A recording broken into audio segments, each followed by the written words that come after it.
মোৰ photos edit কৰি মোক ব্লেকমেইল কৰি পইচা খুজি আছে। মোৰ ফোন হেক কৰি মোৰ কণ্টেক্ট লিষ্টত যিমান নাম্বাৰ আছে সব নাম্বাৰ ওলাই লৈছে আৰু মোক ৰাতিপুৱাৰ পৰা মৰ্ণিঙৰ পৰা ইমান ব্লেকমেইল কৰি আছে যে মই যদি সিহঁতক পইচা নিদিওঁ মোক সিহঁতি সেইবোৰ ফটো মোৰ ফেমিলি মেম্বাৰ মোৰ ফ্ৰেণ্ড চাৰ্কল যিমান মোৰ কণ্টেক্ট লিষ্ট আছে সবকে পঠাই দিব। মই ৰাতিপুৱা বহুত বেছি নাৰ্ভাছ হৈ গলো আৰু 3000 ৰুপিজৰ কাৰণে মই লাগি থকা নাই বাবে মই 3000 এটা পঠাই দিছিলো। এতিয়া আকৌ মোক ফোন কৰি কৰি পইচা খুজি আছে। এতিয়াও মোক ষ্টিল ধমকি দি আছে, ভিডিঅ' পঠাই আছে, মোৰ উল্টা পুল্টা ফটো বনাই মানে পঠাইছে, ভইচ মেইল পঠাই আছে। আৰু যিহেতু ফটোজবোৰ গোটেইটো AI জেনেৰেট আৰু অলৰেডি মোৰ কণ্টেক্ট লিষ্টৰ বহুত মানুহক পঠাইছেও, যিখিনি মানুহ এতিয়া চবে গমেই পাইছে সেইখিনি AI জেনেৰেট। আৰু আপোনালোককো মোৰ নাম লৈ কেনে ফোন কৰিব পাৰে, মোৰ ফটোজ পঠাই ফোন কৰিব পাৰে। অলৰেডি বহুতক পইচা খুজিছে, তেনেকে কোনো ধৰণৰ পে নকৰিব।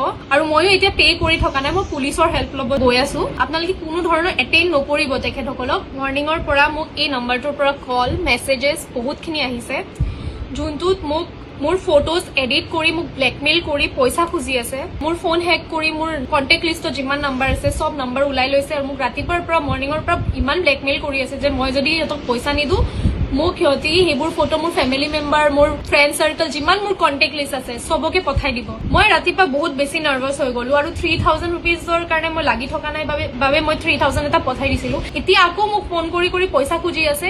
আৰু যিহেতু ফটোজবোৰ গোটেইটো AI জেনেৰেট আৰু অলৰেডি মোৰ কণ্টেক্ট লিষ্টৰ বহুত মানুহক পঠাইছেও, যিখিনি মানুহ এতিয়া চবে গমেই পাইছে সেইখিনি AI জেনেৰেট। আৰু আপোনালোককো মোৰ নাম লৈ কেনে ফোন কৰিব পাৰে, মোৰ ফটোজ পঠাই ফোন কৰিব পাৰে। অলৰেডি বহুতক পইচা খুজিছে, তেনেকে কোনো ধৰণৰ পে নকৰিব।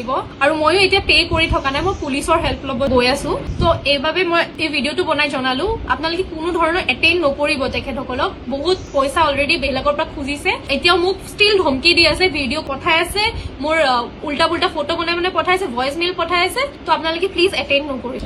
আৰু হয়তো মোৰ নম্বৰৰ পৰাও কিবা আপোনালোকক ফোন বা মেছেজেছ যাবও পাৰে এনেকুৱা ফটো লৈ, কাৰণ অলৰেডি মোৰ ফোন হেক কৰা বুলি তেখেতসকলে ধমকি দি আছে। তো আপোনালোকে প্লিজ মোক কণ্টেক্ট কৰিব যাতে আমাৰ হেল্প হয়।